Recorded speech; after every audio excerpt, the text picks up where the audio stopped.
Chào mừng bạn đến với series video Cà phê Tài chính. Và chúng ta tiếp tục cái nội dung của những cái video lần trước. Ở những video trước thì tôi đang nói chuyện về cái vấn đề, cái chủ đề mà được rất là nhiều anh chị em trên kênh YouTube này quan tâm, đó là chủ đề khủng hoảng. Khủng hoảng ở đây nó tác động sâu rộng đến đời sống của chúng ta. Và có thể nó đang tác động ảnh hưởng trực tiếp tới đời sống của hộ gia đình. Và đặc biệt là bức tranh tài chính cá nhân, bức tranh tài chính hộ gia đình đang ngày một bị ảnh hưởng hiện hữu.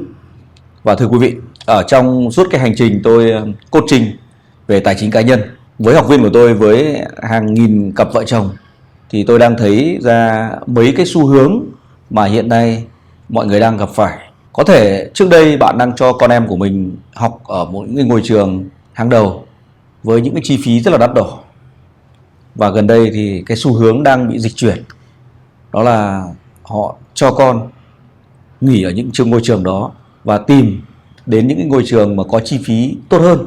Điều gì diễn ra nếu như cái thu nhập của họ vẫn được duy trì như trước đây, dòng tiền của họ vẫn đang thu nhập tốt hơn và ngày một tăng lên, thì chắc chắn là những đứa con của họ không phải di chuyển đổi trường như vậy, đúng không ạ?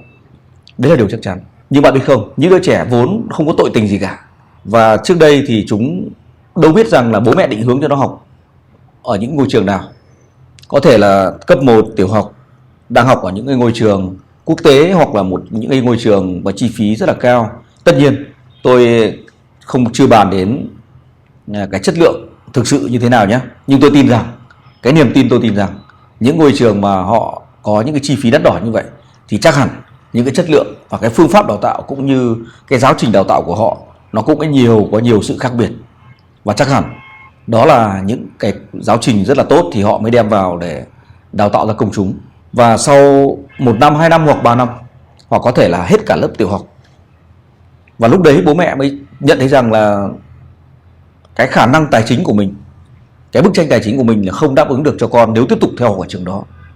Và lúc đấy họ quyết định rời con của mình từ ngôi trường quốc tế, tôi cứ gọi là ngôi trường quốc tế đó đi, hoặc là những ngôi trường đắt đỏ đi, rời từ lớp 5 chuyển về lớp 6, học ở những ngôi trường với chi phí rẻ hơn và đơn giản hơn, hay là những ngôi trường công, ở những ngôi trường có chi phí rẻ hơn rất nhiều. Ở đây tôi không đề cập đến vấn đề về là trường nào tốt hơn trường nào. Ở mỗi một ngôi trường nó đều có những cái tốt riêng của nó, ở mỗi một ngôi trường nó đều có những mặt tích cực của nó. Nhưng tôi phân tích một cái khía cạnh ở đây, đó là khía cạnh tâm lý. Khi con em của mình đang học theo một cái phương pháp, theo một cái giáo trình của một ngôi trường A, và bây giờ đã phải cắt đứt cái mạch đó để chuyển về ngôi trường B với một phương pháp đào tạo khác, với một môi trường khác và với một cái cách tiếp cận vấn đề là khác, và làm cho cái tâm lý của đứa trẻ nó bị hụt hẫng. Cái tâm lý của đứa trẻ nó bị hẫng nhịp. Và vì cái cách học của ngôi trường kia có thể học thiên về kỹ năng, thiên về ngôn ngữ, thiên vào những cái tìm kiếm những cái trí thông minh của trẻ. Còn ngôi trường bên này có thể họ lại đào tạo theo một cái cách là tập trung vào nhiều hơn về khoa học cơ bản, về toán lý hóa, về các cái môn khoa học cơ bản nhiều hơn. Và hai cái giáo trình đó, tôi không nói là bên nào tốt hơn bên nào, nó hai cái giáo trình, hai cái cách tiếp cận khác nhau, và làm cho đứa trẻ nó bị hẫng tâm lý. Và chính vì hẫng tâm lý cho nên là về ngôi trường bên này, lớp 6, lớp 7, lớp 8, lớp 9, nó không thể nào bắt nhịp được với như ngôi trường bên kia. Và có thể người lớn chúng ta lại đánh giá rằng đứa trẻ này học kém, và lúc đó có thể lại định hướng cho nó không vào cấp 3 nữa, và định hướng cho nó đi học một cái trường nghề nào đó, định hướng cho nó dấn thân học 3 năm hoặc 4 năm lấy một cái bằng cao đẳng nào đó. Vấn đề ở đây không phải là lựa chọn. Ở đây tôi không phê phán bất kỳ cái lựa chọn quyết định nào của gia đình. Ở đây tôi chỉ muốn nhắc đến cái câu chuyện, đó là nhìn ở góc độ là nhìn bức tranh tài chính.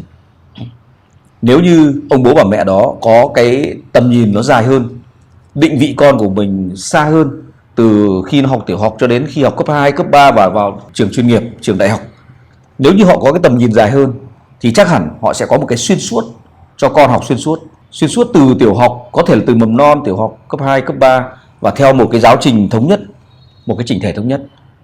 Thì lúc đấy những đứa trẻ nó sẽ không bị những cái cú va đập về mặt tâm lý, và nó sẽ phát triển theo một cách như những đứa trẻ khác. Ở đây có thể là vì một bức tranh tài chính, có thể là vì một vấn đề gì đó trong sự chuyển đổi trong công việc của bậc làm cha làm mẹ, có thể làm ảnh hưởng đến bức tranh tài chính gia đình và đã phải dịch chuyển những đứa trẻ từ môi trường A sang môi trường B. Mục đích cũng là gì? Là để tiết giảm chi tiêu, cũng có thể là để tiết giảm lại cái bức tranh tài chính của gia đình. Nhưng người lớn không hiểu được rằng nó đã làm lệch đi cái tâm lý phát triển của bọn trẻ, và từ đấy nó có thể làm một cái ngã rẽ mới, cuộc đời mới. Bởi vì nếu như có điều gì diễn ra, nếu như đứa trẻ tiếp tục học ở môi trường A, chắc hẳn nó sẽ đi theo một cái sự phát triển khác. Và nếu như đứa trẻ học ở môi trường B, và nếu như nó học ngay từ lúc bắt đầu nó học ở trong môi trường B, thì nó sẽ đi phát triển theo một hướng khác. Nhưng điều ở đây thật không may là học ở hành trình của môi trường A được một nửa và bắt đầu là phải đứt gãy, nghỉ để chuyển sang môi trường B, và làm cho cái hững về mặt tâm lý rất là lớn.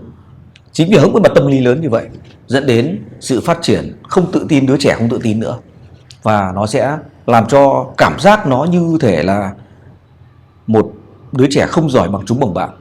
Nhìn ở môi trường B, rất nhiều bạn thi toán lý hóa được điểm 8, điểm 9, điểm 10, trong khi đó bản thân mình chỉ có được điểm 3, điểm 4, điểm 5. Thì nếu là bạn có tự tin không? Bạn có tự ti không? Bạn có cảm thấy mình yếu kém không? Bạn có cảm thấy mình bị tụt so với chúng bạn không? Đây là một câu hỏi lớn dành cho bậc làm cha làm mẹ. Và tôi qua cái video này, tôi muốn nhắn nhủ một cái lời nhắn nhủ tới bậc làm cha làm mẹ. Mọi vấn đề trong cuộc sống nó đều bắt nguồn từ vấn đề tài chính. Nếu chúng ta có một cái hoạch định dài hơn, một cái tầm nhìn dài hơn, có thể chúng ta làm công việc kinh doanh, bố mẹ làm công việc kinh doanh, làm doanh nhân làm kinh doanh, có thể ở cái giai đoạn này hưng thịnh, có thu nhập tốt thì lại gửi con vào những cái môi trường điều kiện, những cái ngôi trường học chi phí đắt đỏ. Nhưng giai đoạn sau công việc kinh doanh kém đi, lại rút con của mình từ môi trường kia sang môi trường này, thì nó cũng đúng với mặt nguyên tắc tài chính là lựa cơm dắt mắm. Nhưng nó sẽ có một cái mà làm tạo thêm một khoảng trống tâm lý của các cháu không thể nào lấp đầy được, đó là hững tâm lý. Nếu như tiếp tục nó học ở ngôi trường kia, chắc hẳn nó sẽ đi theo một con đường khác. Còn nếu không, chúng ta định vị luôn ngay từ đầu cho cháu học luôn ở ngôi trường bên này đi, thì lúc đấy các con của mình nó lại được định vị theo ngôi trường khác. Đừng bắt mèo nhảy xuống sông bắt cá, và đừng bắt cá đang ở dưới dòng sông leo lên cây để hái quả. Đó là hai môi trường khác nhau. Nếu như con em của mình đang thuận ở môi trường nào đó, thì bằng mọi cách hãy nỗ lực điều chỉnh lại mọi việc trong hoạt động tài chính cá nhân, hoạt động tài chính gia đình, để tiếp tục cho con em mình được hưởng trọn vẹn ở một cái môi trường nhất định.